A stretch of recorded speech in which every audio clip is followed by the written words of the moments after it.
Good afternoon.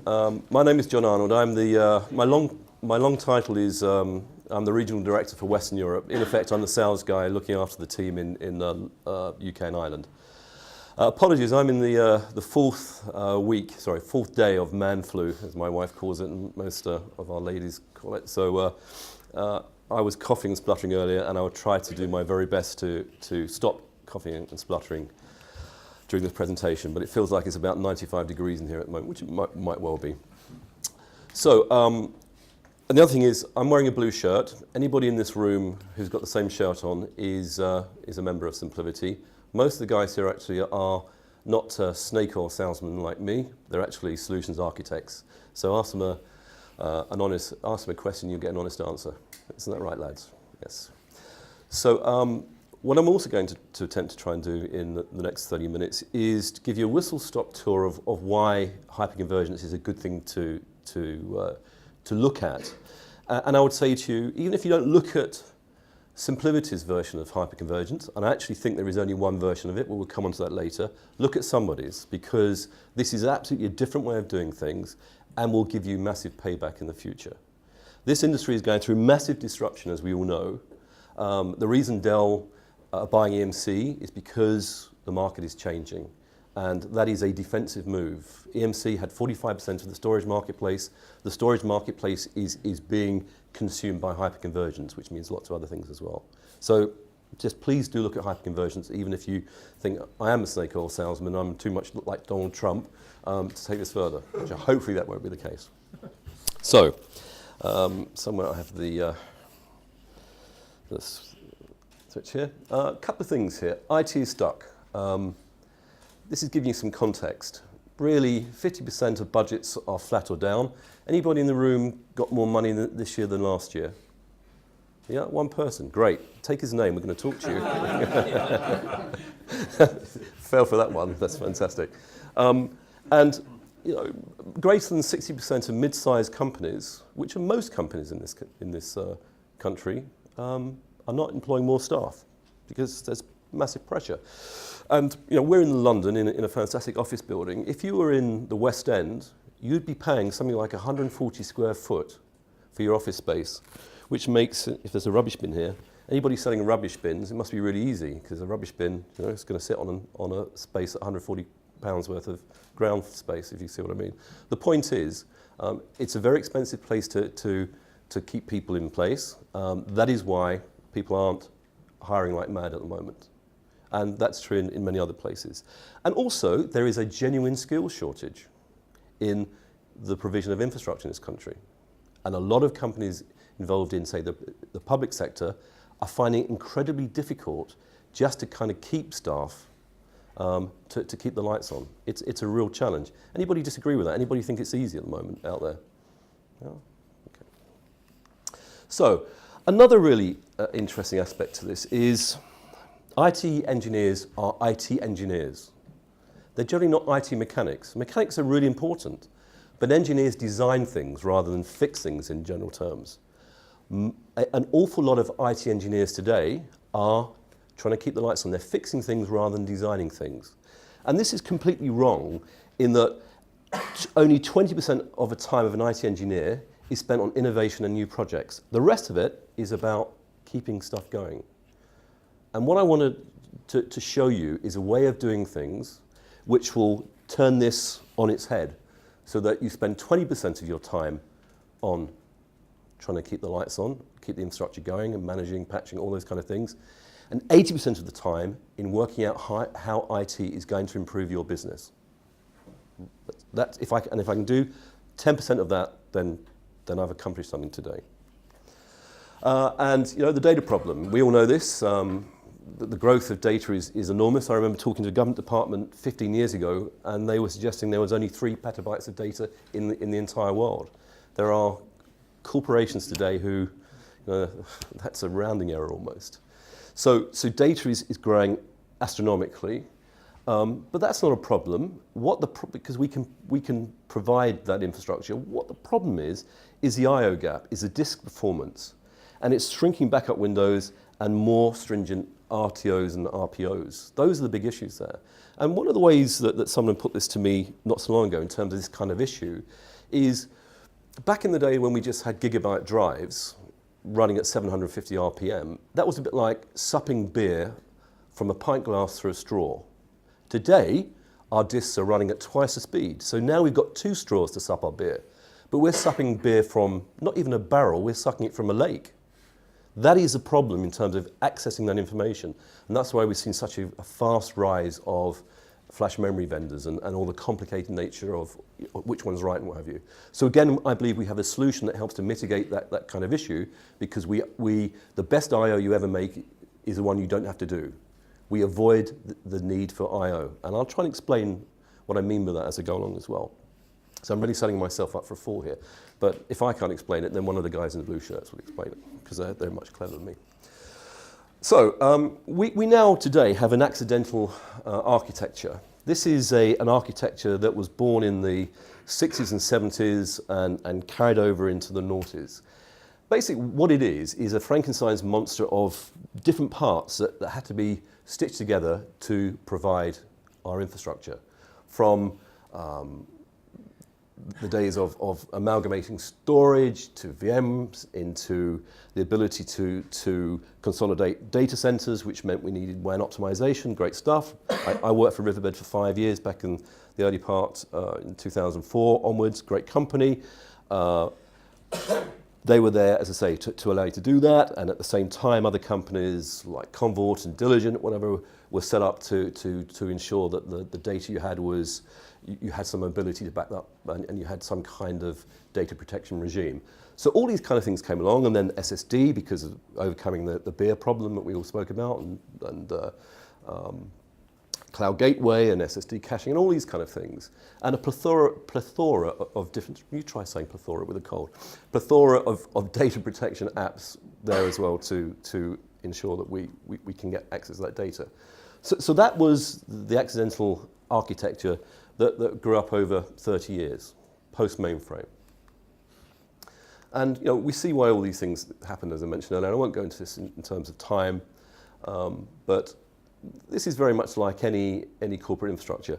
And I remember some time ago responding to an RFP from a finance company in the city. I can see their offices in here, but I won't mention who they were.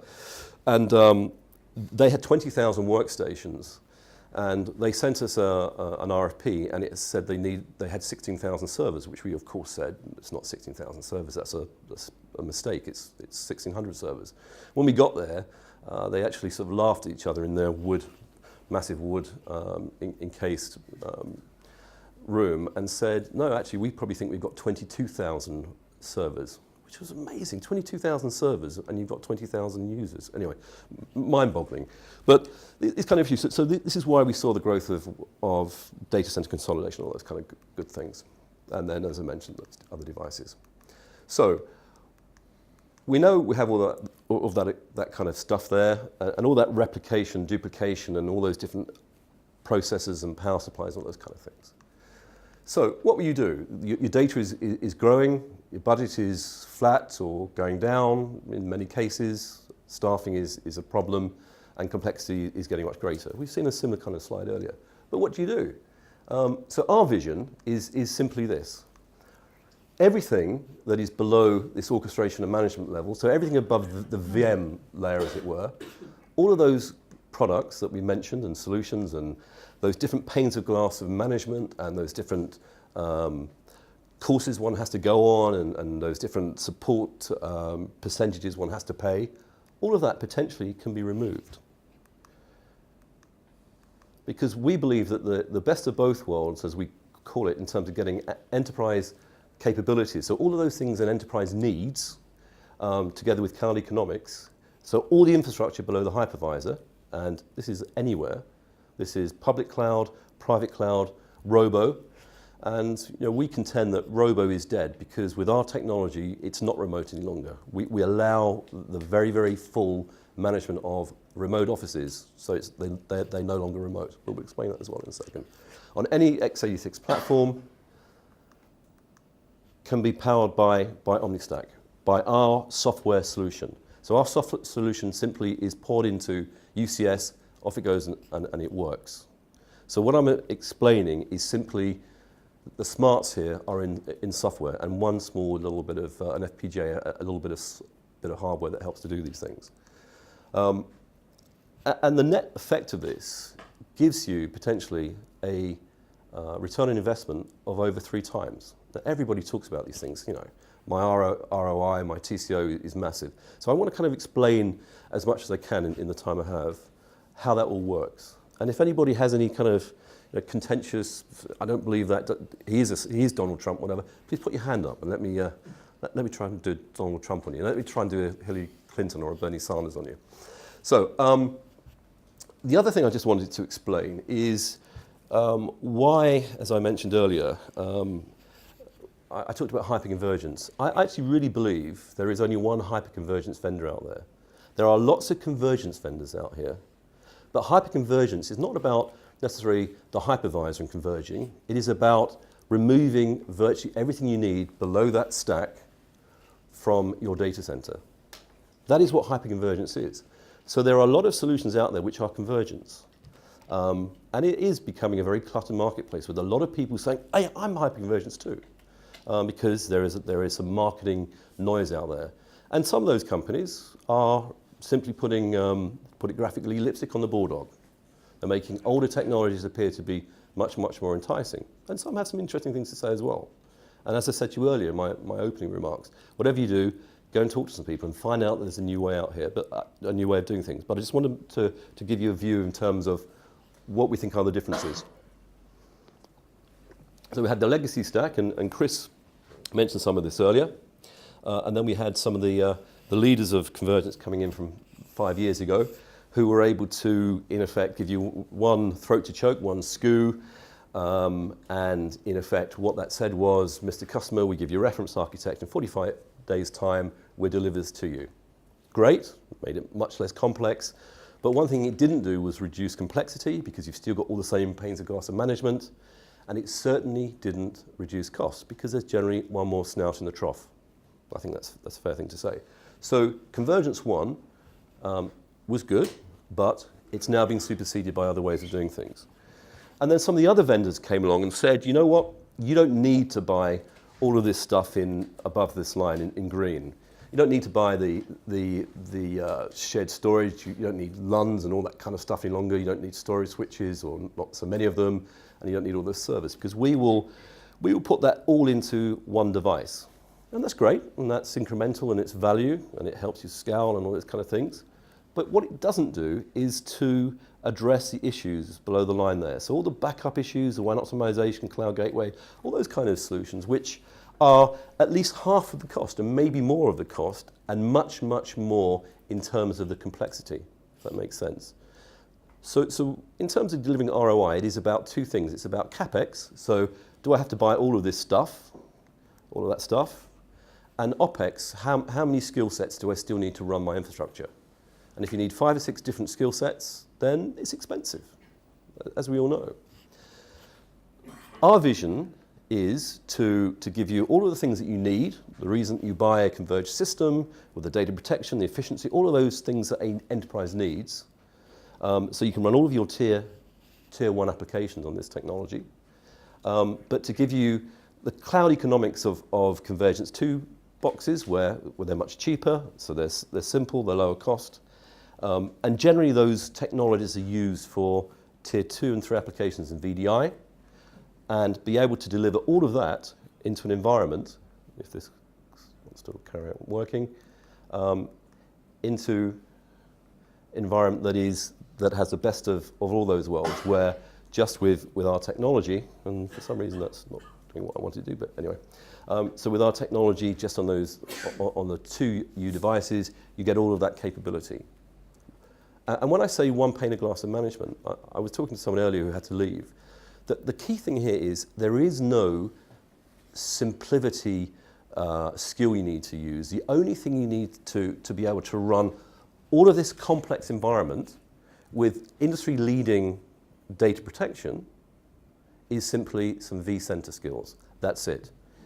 Hands up who knows a little bit about vCenter. Surprise, surprise. So you straight away are able to run this stuff. You don't need to take a driving test on SimpliVity, you already know it. So in terms of being able to reduce your OpEx, you just worked it out. In terms of saying, gosh, this is so difficult at the moment to retain and train staff because of all the pressures I have, you just need vCenter skills, and you have everything you need from a point of view of running this data center. And the point I would make very briefly on this is, I mentioned data protection, which is often one of the biggest headaches that people have because they don't have data protection. They're not running a proper data protection environment. This comes free. This is just built in. Or, put another way, you can put in a data protection environment and you get a free data center, whichever way you want to look at it. But the point I make about this is things like RTOs and RPOs of 10 minutes is standard for us. That is our bread and butter. And we guarantee that, and I'll talk about that in a second as well, a little later on. So this is best of breed. This is not compromising the capabilities you need in your enterprise. You get all of this out of the box. This is why it is unique and very, very different. Excuse me a second.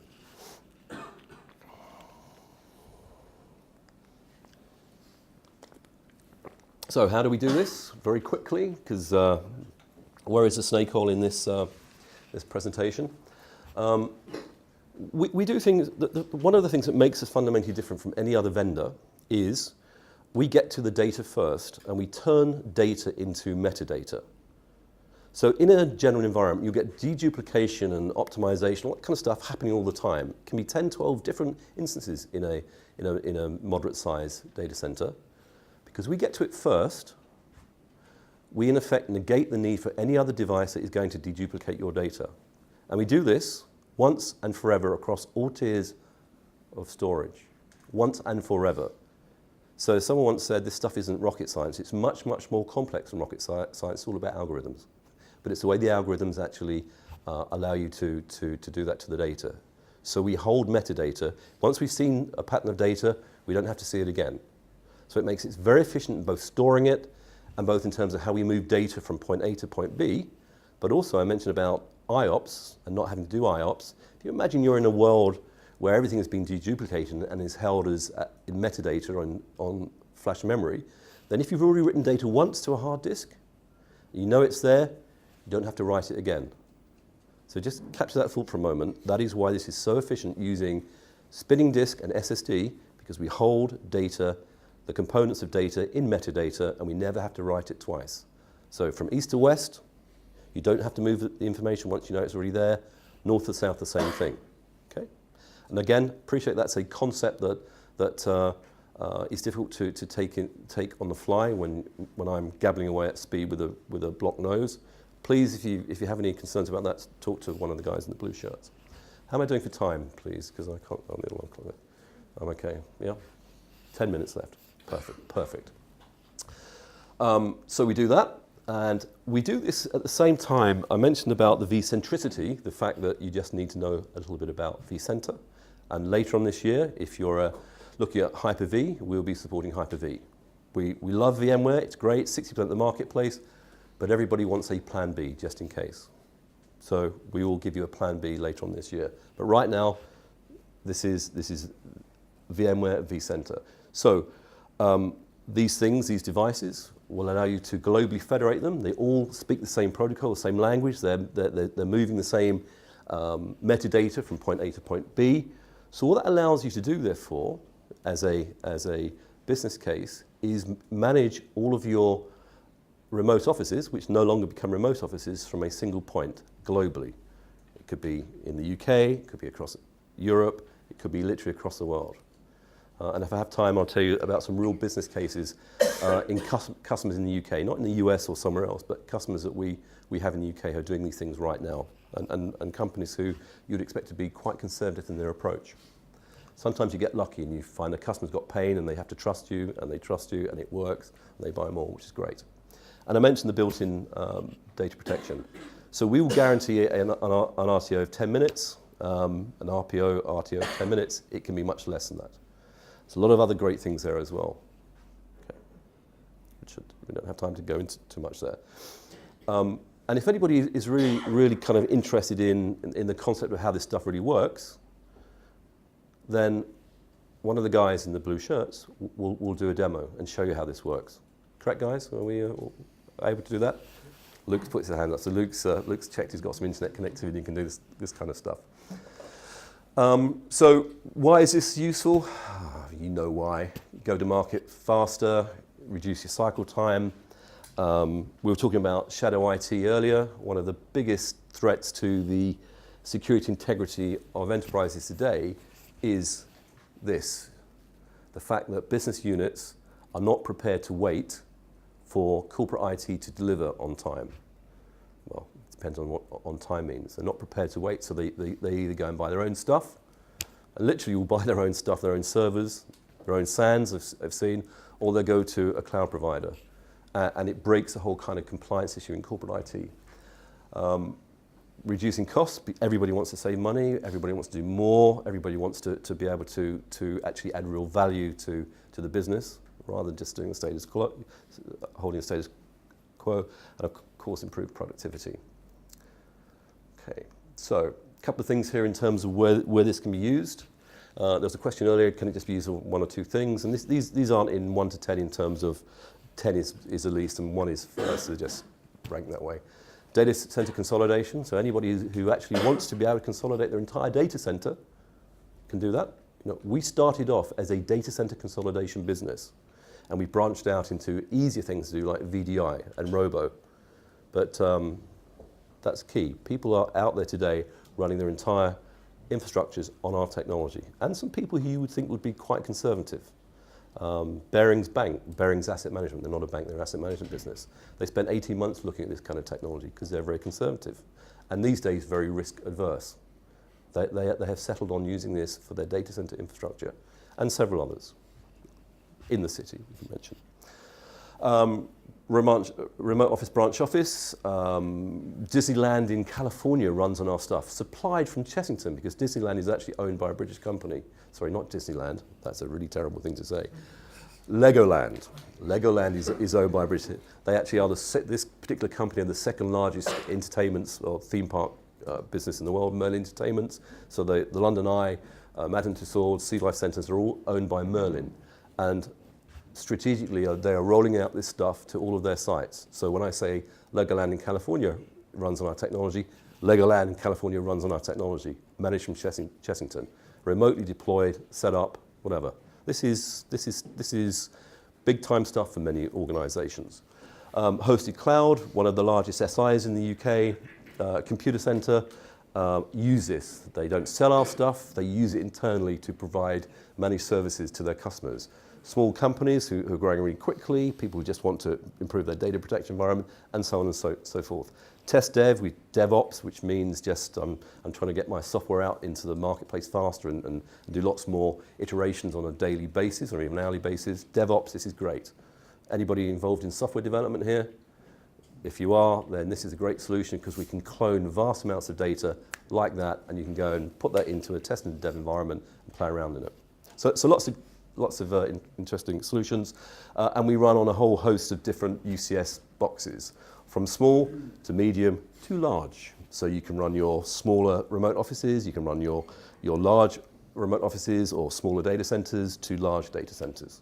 And you can see lots of, in each device there's lots of cores, lots of memory, lots of capacity, and bear in mind that because we turn the data into metadata, we're very, very efficient with it, we can put in a huge amount of data into an existing environment. So just quickly, we are still a pre-IPO company. We were 3.5 years in development, which is very unusual for a startup. The reason why is because we wanted to run people's businesses on our technology, and therefore you have to get that right, and you don't just spend a year doing it. You spend 3.5 years to get it right before you get your first customers. Makes sense. Very well funded. And we are seeing massive, massive growth globally, and have actually about 700, I'm going to get corrected by Paul, who was out on new hire in Boston last week. How many? 763 employees, so growing quite quickly with lots of customers, and probably 1,000 customers now. Lots of them around the world, just pointing these out. Gap is an American company, but we won that in the UK. They're a European team. I mentioned Merlin, I mentioned Computer Centre, law companies, NHS, that's Blackpool and Clyde College, so big size, almost university size. South Bank down the road, big school. Jose Mourinho's son goes there, which is why somebody pointed out to me the other day, oh, that's interesting. I'm not that interested in football. Cambridge University, they're press, they're the largest academic second largest academic press publisher in the world. They have sites all over the place. They're a big organisation, and so on and so forth. So companies that you know, you've heard of, and what have you. So just a little bit about who's interested in cloud and cloud economics and potentially going to the cloud or is already there. Just quick hands up. Okay. So generally, when you look at the cloud, you look at the cloud for a couple of reasons. The reason you want to stay on premises is because you want predictable performance. Cloud doesn't often give you predictable performance. It can be a little bit notchy sometimes. You might want to stay on premise because of data privacy. You can guarantee your data is safe, or as much as you can if it's in your own environment. And also it might be governance control, that you shouldn't be sending, particularly if you're in financial services, you can't send customers' data to a place where you can't send it, if that makes sense. It's got to be kept in certain regimes. If you're in the Cayman Islands, you might have to keep the information in the Cayman Islands. If you're in London, so on and so forth. Tough if you're looking at public cloud. On the other side, public cloud, it lowers the cost. Everybody agree with that public cloud lowers the cost? Last time I did this, actually, I was surprised how many people said, no, it doesn't. But the perceived wisdom is, yes, it does. So lower cost, flexibility for changing demand, yes, because if you're launching a new product, a new car, a new pharmaceuticals drug, and you've got a big splurge in terms of infrastructure needed to do that, then flexibility is great, and it should be fast and simple deployment. That's the different reasons for on-premises versus public cloud.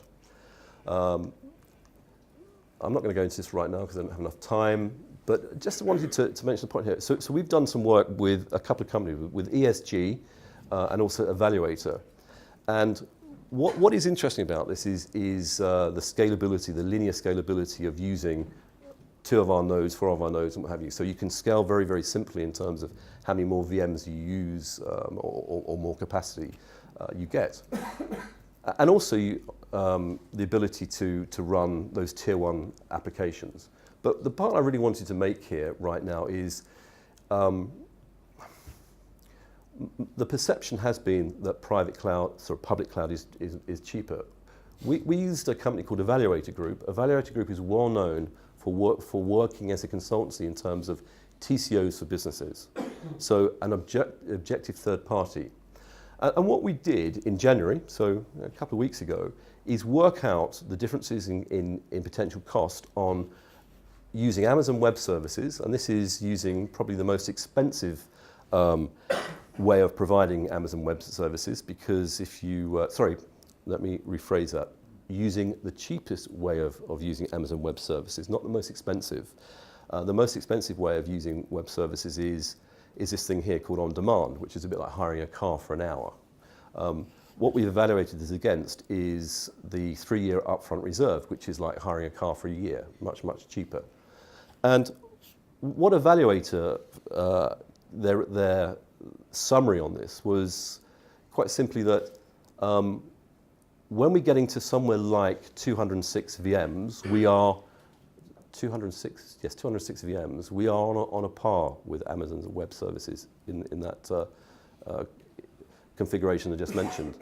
When we get above that, when we're getting up to 515 VMs, we are at 20% less, 22% less than using Amazon Web Services at current prices.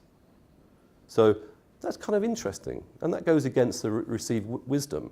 Now, there might be some very good reasons for going to Amazon Web Services. There might be some reasons for not going to off-premises, or maybe getting to a model that is hybrid. The point I'm trying to make here is, because we have these web scale economies here, because we lower the total cost of ownership, and because the OpEx goes through the floor, using this technology on your own premises with all of the great things that it gives you in terms of predictability and governance and security is something that the financial director will accept.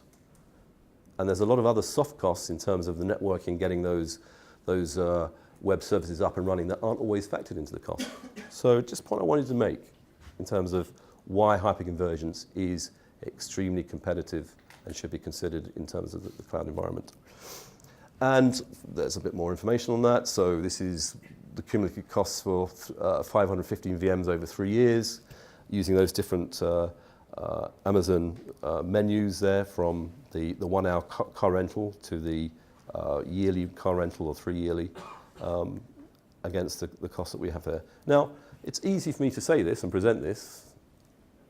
You've got to check the margins for the working out. So if anybody actually is interested in this and how we've arrived at this, these costs, we have this published. It's very easy to just work out a calculator, check prices to understand that this is correct and up to date. Okay. So, changing the balance there. I appreciate I'm running out of time. How long do I have left? 1 minute, sorry. All right. So, I normally talk far faster because I've got a cold in my throat. So I just wanted to say another thing about this as well. So we are a young company with 50 or 60 customers in the UK and hundreds in Europe and thousands across the world, but we're still a young company.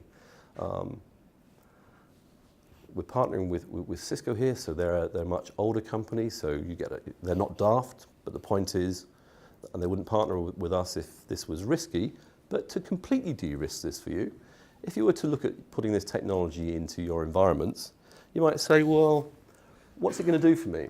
And how do I know this is going to work? How do I know it's not Donald Trump up there telling all the rubbish? The Mexicans will build a wall and all those kind of things.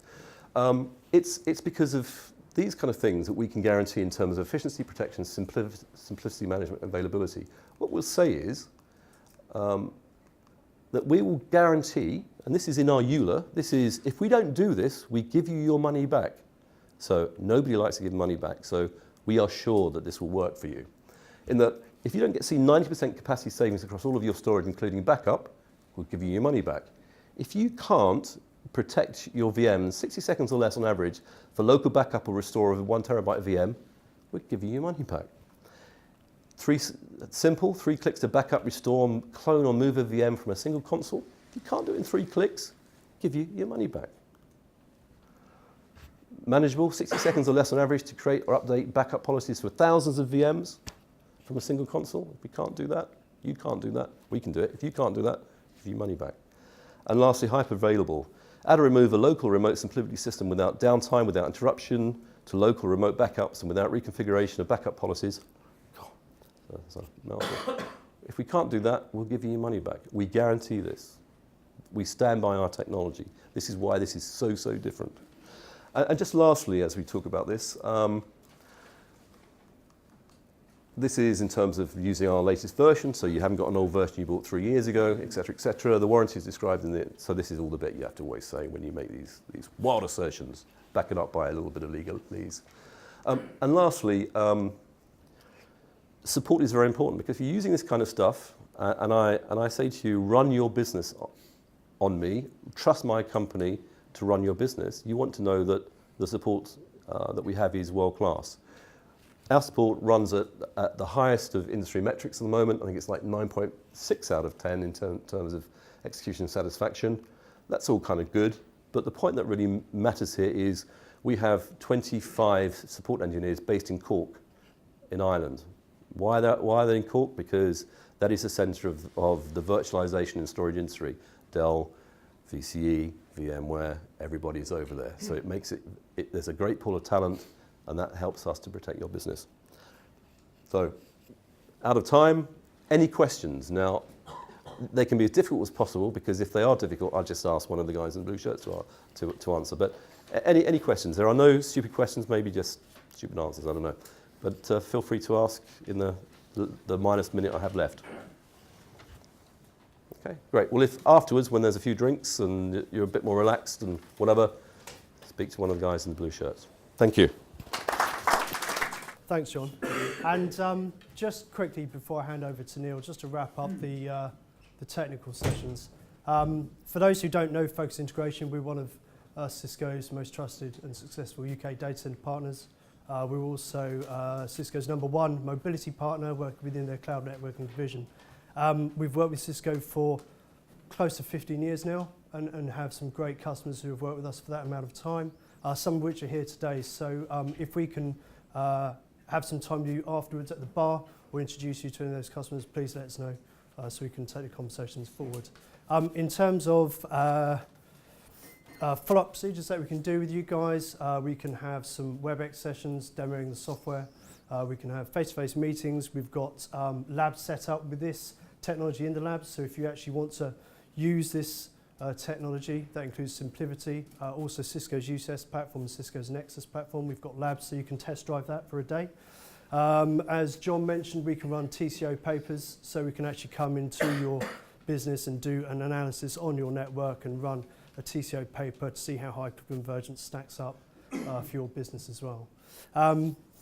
Luke also is here, so if you guys have got some time and you actually want to see this working, Luke can give you a quick 10-minute demo on the actual technology afterwards. As you've noticed, we've got some feedback forms, so please let us know how we've done today. It's really important that whatever information we deliver to you guys, it's interesting and relevant. So let us know how we've done today, and also let us know what you're thinking in terms of future strategies so we can actually hopefully get some more sessions like this done. Before I hand over to Neil, I'd like to thank all of our speakers, and if there are any questions, please let us know, and said if we can have a drink with you, that would be great. So I'll hand over to Neil. Good afternoon, everybody. Does anyone need a stretch? It's quite high brain stuff. No, nobody needs a stretch. Well, the good news is it's only me between you and a drink. So hang in there, and we shall get to the bar as quickly as you can. Thanks to the speakers, I've learnt an awful lot about hyperconvergence. I knew absolutely nothing about it earlier. I feel now quite intelligent. I can assure you my presentation won't be technically challenging at all. I'm just going to share some of my experiences with you. I feel a little bit a fish out of water, I suppose, after the first three speakers. But if anyone does have an immediate and fairly simple question for me during my presentation, please just stick up your hand and I'll do my best to quickly answer it. I remember a couple of years ago, I was doing a talk at the British Legion, and a chap stood up at the end mid-talk, and he said, I've got a question. Are you clinically insane? So none of those, please. But we'll see, possibly. So I'm a business advisor, coach, and trainer. But I want to tell you a little bit about my story, just to liven things up. When I was a young lad, I had three major ambitions in my life. I was kind of from 12, 13 onwards. These were developing and really very passionate ambitions. The first was to join the Royal Marines. The second was to make some money. And if I'm totally honest, I didn't no clue how I was going to make some money, but I knew I wanted to make some money, principally, I think, to be able to live in a nice house for my family, which I obviously hadn't got age 13. And the third and final key life ambition that I had was to climb Mount Everest. Now, I had three fairly major problems. The first is that I was a fairly sickly child. In fact, I was go so far to be honest with you and say I was a patient at Great Ormond Street, that wonderful child's hospital. I will spare you the details of my issues. Suffice to say, I spent a good few years being attended. I also had, again, being very open and honest, I would describe my academic career as challenged. For example, when I was taking GCSE maths, no doubt you guys got A star. Well, I was at the other end of the scale. I got a U, which is the lowest, ungraded, so not great. One of my teachers wrote a report about me. It said, and I quote, "Neil is trying very hard, but achieving very little." I very nearly burnt down the science lab with a bad magnesium experiment that went wrong. And I was backed yeared, which meant I had to do a 1 year a repeat, leaving all my schoolmates going up a year, which wasn't great. So, and the third thing, I suppose, is that I kind of felt during the early part of my career particularly that I was being shat upon from a large height. No great feeling, I can assure you. Summarised by this excellent cartoon. Against all surprises, all better judgment from headmasters, I did manage to pass Maths O-Level with a C on the third attempt. And somehow or another, I managed to get an opportunity to do selection for the Royal Marines. And after about a year of quite hard work, I have to say, and learning all sorts of new skills, not like hypervergence, of course, but parachuting and GPMG, machine gun, and blowing things up. They presented me with one of these berets, a green beret, which is the mark of a Royal Marine Commander, and I was delighted. That was one of my really early young ambitions in life. So I was really pleased. Things seemed to be going quite well at last. Unfortunately, about a year later, my dad died, and the wheels came off the bus. I lost focus, I lost my concentration, and eventually the commanding officer called me into his office, said, "Neil, it's not looking good." And he asked me to resign my commission in the Royal Marines, which was a big blow, massive blow. So I thought I'd try life ambition number 2, which was making some money. I bought myself a sharp pinstripe suit. There's a couple of nice pinstripe suits in the crowd, and still the rage. And I became a salesman. Normally a door-to-door office equipment salesman, moved into construction and worked for 3 different companies. The first, unfortunately, the owner decided to defraud HMRC. Before he was banged up, committed suicide in his Rolls Royce with a gas pipe. The company went down, I lost my job. Second job, the directors of the company were quite keen on golf and fast cars, spent all the money on that, and the company folded. I lost my job again. And the third one was very disappointing. It was with quite a large construction company, and I was given the role after volunteering for free, like a sort of voluntary 2 weeks to test the waters and show them what I could do. I was offered a full-time job, 18 months. The company went from 1.8 million to 18 million. That's right, 1.8 million to 18 million turnover in 18 months. I thought I was doing quite a good job, till I got called in and was fired again. I later discovered that the boss wanted to give my job to his best mate. So I decided to have a go at option and lifestyle number 3, ambition, which was to climb Everest. I learnt myself how to climb, went around the world climbing some interesting peaks, and I found an opportunity to go to Everest. Just 2 of us joined an international team. This was in '96. And when this picture was taken on the 9th of May, the evening of 9th of May, it's about 6 o'clock in the evening, the worst storm in 100 years was about to hit the mountain. And it took us 40 minutes to put a tent up in that white space there. It was pretty tough, but not as tough for the people who had summited that day and were struggling to get back down to this very location, base camp.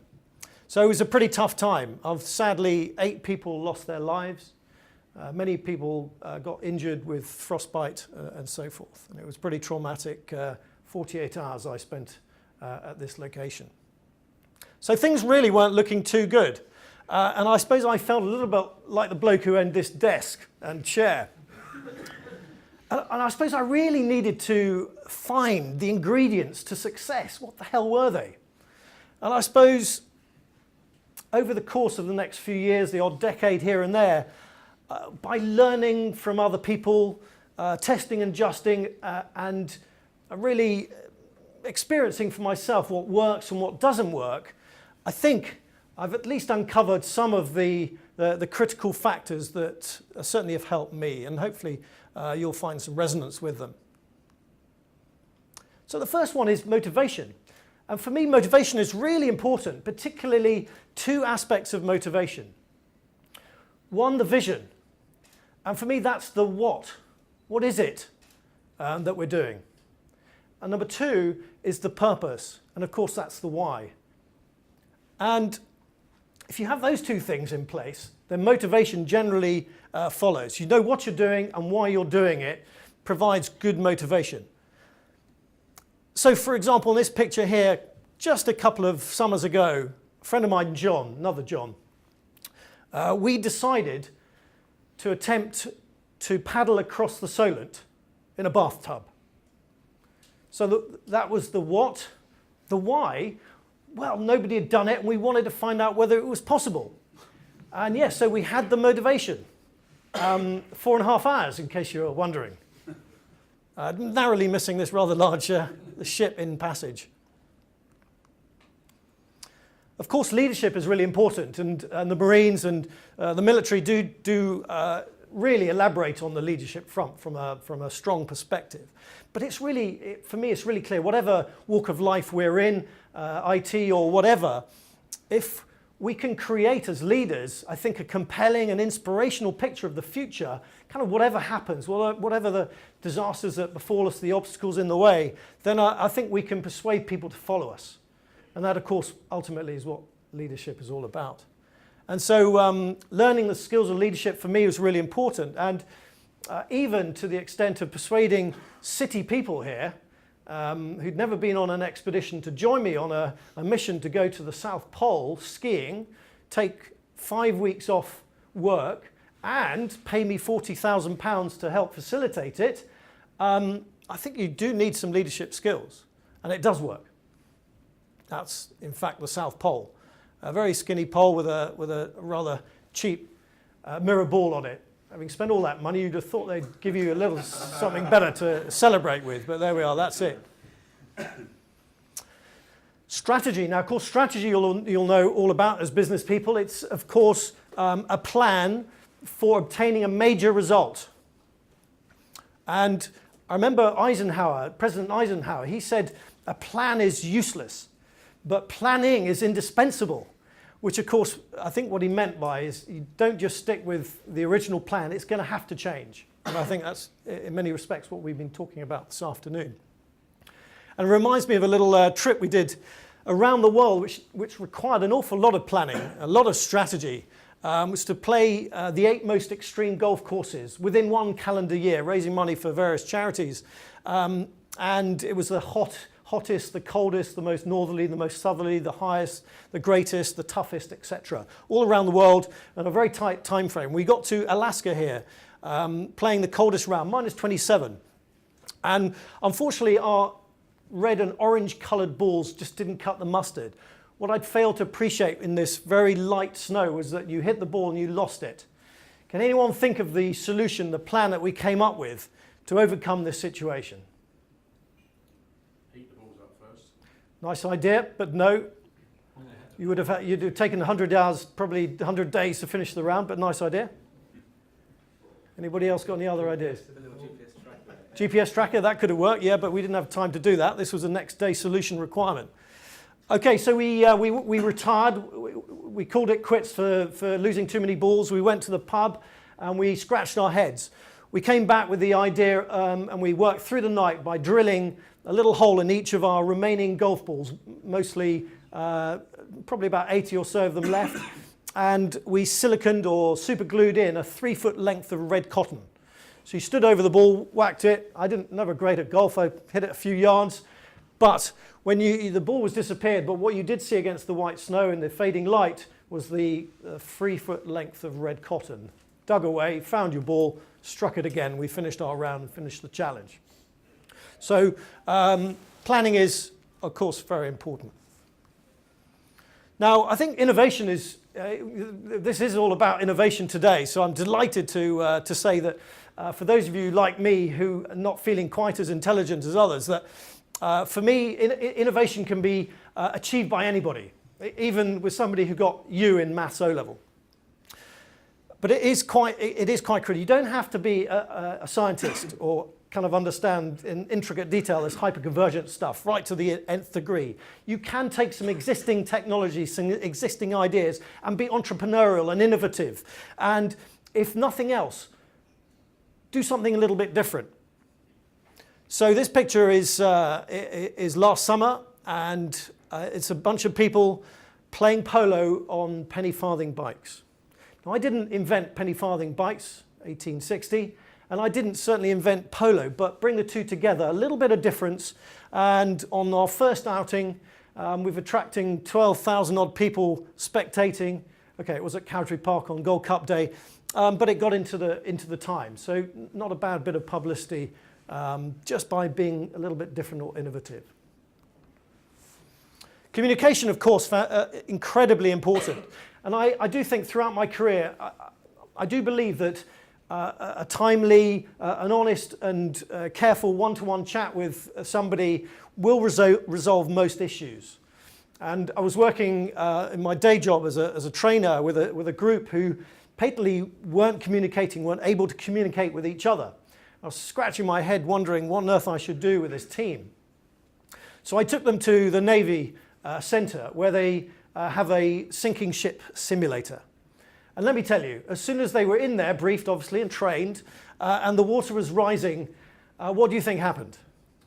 They started talking to each other and communicating, and a build-up of trust in a short space of time. They were going to get pretty scared and pretty wet and uncomfortable had they not, but they did, and that's what happened. Communication, very, very important.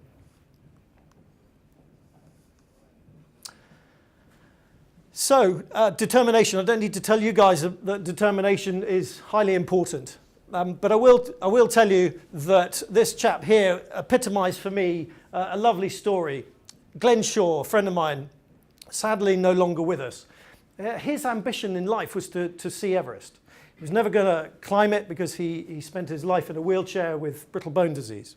But he did want to see it. And he organised his own expedition a few years back. And unfortunately, his helpers weren't paying attention. He fell off in his wheelchair off the path and broke his legs, both his legs, in 8 places. Terribly agonizing scenario. Helicoptered off. But 2 years later, just 2 years later, he and I and a willing team helped him realize his dream. What courage to go back 2 years later after that. And not only that, we managed to get him a world record for the highest wheelchair ascent in the world, 20,000 feet overlooking Everest. Of course, team spirit is really important as well. This is, I think, number 7 of my 8 factors for success that helped me and I'm sure has helped you. So if you get team spirit right, and I wouldn't say it's easy. You know, it does take time. It takes trust, development of trust, skills development, and also training. You wouldn't expect these guys to paddle across a river with a loaded automatic machine gun with enemy in the vicinity without doing any training. But for me, team spirit leads to high-performing teams, and it's as simple as that. You want your team and the organisation that they're attached to really high-performing. You've got to grab this team spirit and make that happen. And then finally, resilience. Just like Glenn Shaw mended his broken legs and he got back in the game. And I think it's really important. We have to in all stages. I remember one of my jobs, and in fact my company, we did a project, a commercial interiors fit out of a restaurant near Birmingham. And unfortunately the guy decided that he didn't want to pay. We were quite a small 10 million turnover business. Normally would have crucified the business, but we stuck to it. We didn't give up. We showed resilience and we traded out of it, out of the problem. I will tell you, the guy never pays to defraud and be a thief. He committed suicide 4 years later.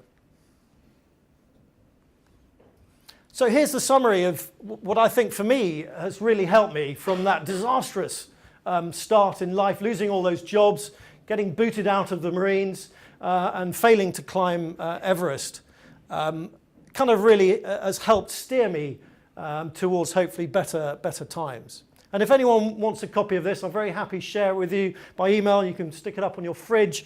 There's my card and a leaflet there under the screen should you want to contact me, and I'll happily email it to you. So if there's one project that I could share with you in a 4-minute stretch that depicts 8 of those success factors, it'll be this one. It's a flying car mission.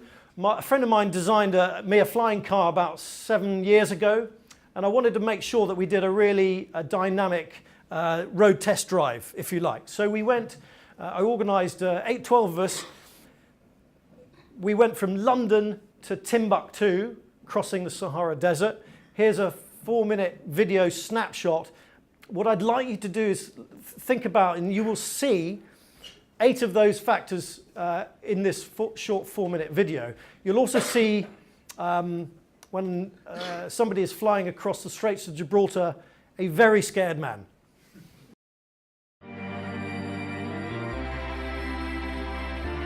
An ex-Marine officer and SAS soldier, Neil has led expeditions all over the world. It was my idea to do a journey from London to Timbuktu, really to provide a maiden flight for this aircraft and car. We've come across a little bit of a stumbling block with the Civil Aviation Authority. We don't have permission to fly in the UK just yet and across the Channel, sadly. Neil and his expedition head for Spain. We still haven't really flown this machine. Frankly, we don't know whether it's going to work or not.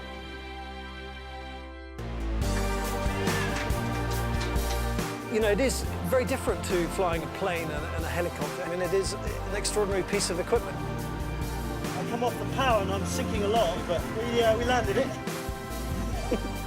This is a really serious mission for any aircraft, let alone one that's a car about to take off on a beach in gusting 30-knot winds. That was really scary. It was uncontrollable. I was penduluming out towards the sea at about 50 foot. At one stage I climbed out to jump out. And we'd have lost the car at the end of the expedition. I'll give it one more takeoff and see how she feels.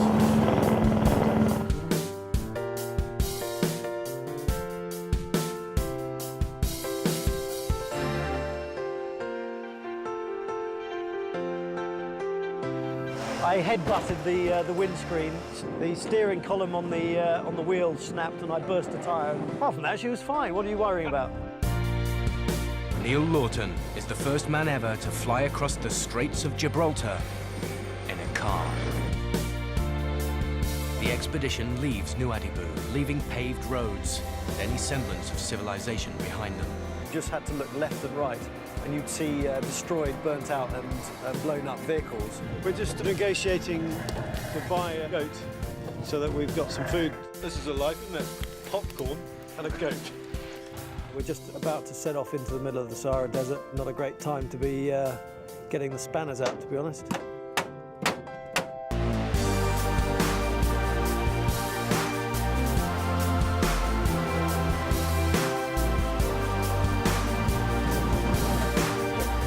A pretty sorry state. Lobbed it on the back of Toby's truck. We still had a fair bit to go to reach our destination. Oh, this is looking fantastic. Good shape. I like your optimism about it. 14, 15, 16. Still possible. I was going to push the bloody thing to Timbuktu if I had to.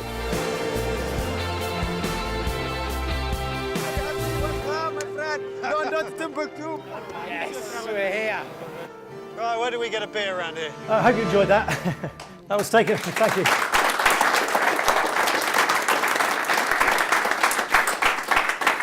That was short clips from a Channel 4 documentary called Lunatics, I think, something like that.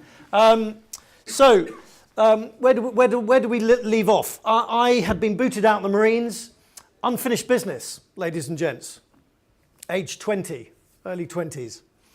I decided to get fit. I had that motivation, I had a plan, and I was going to be determined and resilient. I decided to run 70 miles a week, every week, for 6 months. I think my maths is correct, and you've learned earlier maths is not great, but those of you who want to do the math, I think it's about 70 marathons in 6 months. And boy, was I fit. I then put myself through SAS selection. And after a year or so, it wasn't green, but it was sandy coloured.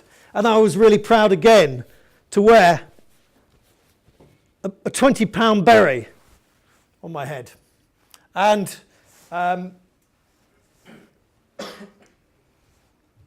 The regimental motto, who dares wins.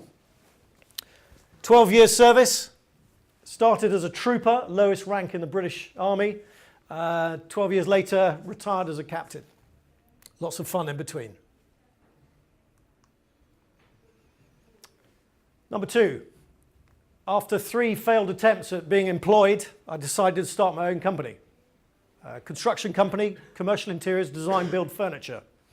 This was one of our breakthroughs, winning a contract for Rolls-Royce and building the interior of all their 10 buildings down in Goodwood in Sussex.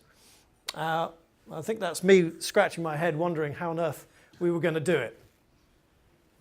The company was reasonably successful, built up over a number of years, bigger and bigger projects, roughly 40 million turnover towards the end of the journey, and employing many hundreds of people. And I felt proud. We won a contract with a competition of 46 construction companies, all the biggest firms in the land, for BAA's headquarters project at Heathrow. We won it and we delivered it, 20 million quid. At that point, shortly thereafter, a large PLC company came knocking on the door and wanted to take my business away from me. I was delighted. They've still got it. Good for them. But it did mean that number 2 kind of was there. Still a bit more work to do, I think. But I did manage, before selling the business, to build my family home, which I can assure you my kids enjoy still to this day. I want to finish by telling you what happened with number 3. If you remember, that was to climb Everest, my schoolboy ambition. 2 years after the disaster in '96, where so many people lost their lives, and I endured 2 horrible days and nights, 8,000 meters, what they call the death zone, I was back with a young, motivated team, not hugely experienced, but there are some other qualities that they had that you may see in the following story. By the way, we were, it's quite a tense place, Everest. Has anyone climbed Everest that I didn't recognize in the room? No. It's quite a tense place, psychologically, physically. And we were just going for tea with the Americans, who were ultra serious and ultra competitive and so forth. So just to lighten the mood somewhat. So we went in our old school ties, silly hats and boxer shorts. It was quite good fun. Anyway, the plan was to, after a 10-day trek or so to base camp, 17,500 feet, to go through the Khumbu Icefall, which is quite a tricky stretch of glacier. And only 2 years ago, tragically, 16 Sherpas lost their lives in an avalanche somewhere up here. You get to Camp 1, you're knackered, you come back down, you've dropped a bit of kit off, you've acclimatized somewhat to that height, and then you've got to do it all again, all the way back up, 4 miles of the Western Khum, to give you some idea of the distance and scale, 21,000 feet. Drop your kit, acclimatize, spend a night, come all the way back down, base camp. All the way back up again, same old process, up to Camp 3, and back down, all the way down the valley, rest, eat as much as you can, recuperate, back up. You're physically wasting away. The idea then is you're ready for your summit bid. You wait for the weather and you go all the way through the camps to Camp 4. This is where I was at the storm 2 years earlier, 8,000 meters, Camp 4, also what's called the South Col. And it's then a 12-hour climb to get to the South Summit, the Hillary Step and the main summit. That's the plan. Every 12 seconds, something keeps you awake. An avalanche, a rock fall, some movement in the glacier. It's not a very comforting place. But thankfully at 3 o'clock you normally start your day. So there's not an awful lot of the night to enjoy in comfort in your sleeping bag. Off you go. Over the crevasses of the Khumbu Icefall, quite a scary prospect for those with vertigo. The Sherpas are brilliant. They put lots of ladders together. You cross the ladders with your boots and crampons. Occasionally this is what happens, and this is what you're trying to avoid, which means you're walking as quickly as you can. But this means if I'm in the icefall and I'm heading to the back of the room, it will take me 3 minutes to get there, at best effort, an ex-Royal Marine. 3 minutes to get to the back of the room. That's what the lack of oxygen in the air is doing to you. And the pressure of something like this happening is quite intense. You do it as quickly as possible. And it's quite a relief when you do get to 19,500 feet, Camp 1. And you've then got the prospect of all these, the 4-mile walk to Camp 2. Above Camp 2 is Camp 3, of course, and this is based on the Lhotse Face, the 4th highest mountain in the world. And it's a pretty steep, shiny and forbidding place. You can see spindrift and so forth. It's quite a tense place. Not a place for kind of beginners, and certainly not a place for the light-hearted. It's quite a serious business. After 8 hours climbing to Camp 3, you've got to dig out your tent. There's avalanches that come down here. You don't want to be swept away with it. So you spend 3 hours digging a level platform for your tent, hoping that you're tucked in nice and tight. I take this picture about 7 o'clock in the morning. It's the start of a day. Camp 2's there. We've walked the 4 miles up to Camp 2 from Camp 1 and base camp. And this is your ice axe. A guy gets out of this tent here, and I wave good morning, say hello, and he pads out here. There's something wrong, but I can't put my finger on it. And sadly, too late. It transpires that he forgets to take, or can't be bothered to take, his ice axe for his early morning ablution. He doesn't put his boots on, he doesn't put his crampons on, and I hear a horrible sound, which is a man sliding down the 50-degree ice face with his trousers round his ankles, and unfortunately he didn't make it. No place to make a silly decision and an error. You make your way up the Lhotse Face, you turn left over the Geneva Spur, and you're making your way to the South Col, Camp 4, which is there, the scene of the disaster, and up here, the route up to the balcony, south summit, main summit, slightly out of view. Here's a picture climbing up the southeast ridge. There's Camp 4, the tents down there behind the knee. And we've just basically come up this nice, easy snow slope, starting to get a little bit steep up to the south summit. And at this point, things going pretty well, feeling pretty good. Fantastic view. This is the 5th highest mountain, Makalu, starting to look, thankfully, a little bit smaller. And you know you're getting close. There's even Lhotse, the 4th highest mountain, looking a bit small. I think that might be the summit there. You get to the south summit, so we've climbed up this little shadowy ridge up to the south summit. One of my Sherpas, fantastic guy, sat here looking up, back up to the summit, and he is sat on the top of that nodule there, which is the south summit. Rob Hall from 96 sadly lost his life just here. And you can see the footsteps running up the southeast ridge to the base of the Hillary Step, named after Sir Edmund Hillary, of course. It was at this point, about here, that I turned round and my climbing partner, Mick, wasn't with me. Hell! Had to turn back. Nothing for it. Team spirit, remember? Mick was in a bad way. He collapsed in the snow. There was one thing for it. I had to evacuate him off the mountain with the help of my Sherpas, 2 of them. We tied a short rope. The Sherpa volunteered to take him down the mountain. I was supervising from behind and above, steering this way and that way. At some point, Mick lost consciousness on his feet, staggering about, took the Sherpa by surprise, and 2 of them, 3-foot rope between them, started falling down the couloir above base camp. 300-foot fall would normally have killed most people. Unbelievably, both survived. Mick was in a pretty battered state. I thought I'd show you a picture. That's him, obviously, before the action. What he looked like kind of after that horrible fall. Just checking to see if you're still awake. Very nearly time for beer. Don't worry. Terrible decision to make. I'd had 3 attempts to climb Everest at this stage now. What the hell to do? Determination, resilience. Nothing for it.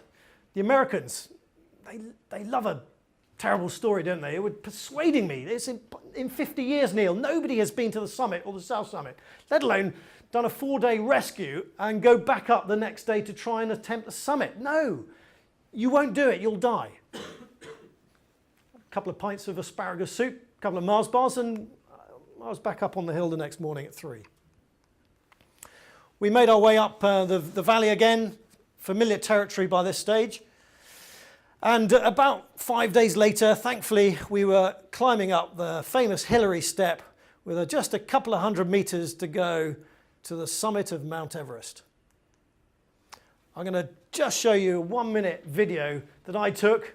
It's not Hypervergence quality, but it'll give you an idea for those who are just thinking they might be strong enough to climb Everest, what it might be like.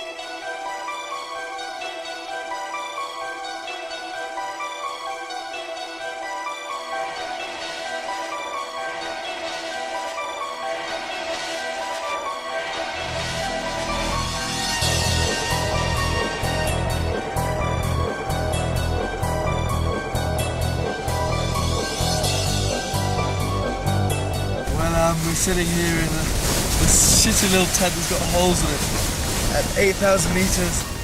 We're already in what they call the death zone, which doesn't exactly inspire one with confidence.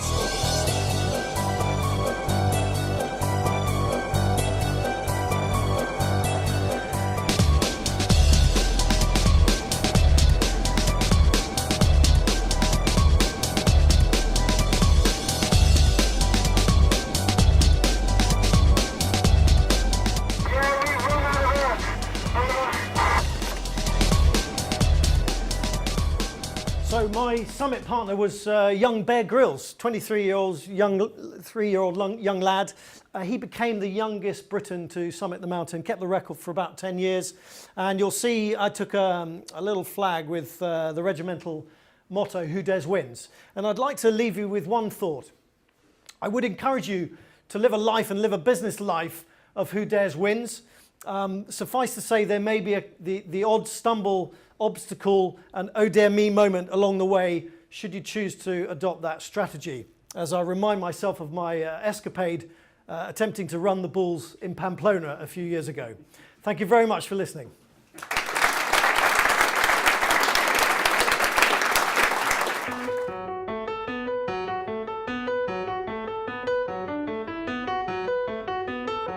Been a really, really good afternoon. Folks have done a great job. Great to have the chaps from SimpliVity here this afternoon. It's very hard to accommodate for the audience, who are both technical, business decision makers. The content's been brilliant. And where else? We're at the top of the Shard. Probably one of the best places in London to host an event. Great to hear some feedback from some of the customers here this afternoon. And also we had Neil Lawton here this afternoon, who's flown a car over the sea and all the way to Timbuktu, and also has climbed Everest several times and once made it to the summit. Just had a great day here. There's nothing better than a room with a view and some really interesting customers. The room was actually bursting. If we'd had any more, we wouldn't have been able to fit in there, which is fantastic. The event today was really, really good to see and understand about hyperconvergence and how potentially that can change the architecture in which we're looking at in the future. I think Focus Integration did a very, very good event, very good speakers and good real-life experiences. The speakers were really good. It was quite interesting to see what Cisco was saying, and the last speaker and his adventures out in the desert and on Mount Everest was fantastic. So I really enjoyed his stories. I would absolutely recommend it to other clients and other customers at the airport to come and see the event. No, they've nailed it. Really, really good job. Thoroughly recommend them to any customer looking for a trusted partner.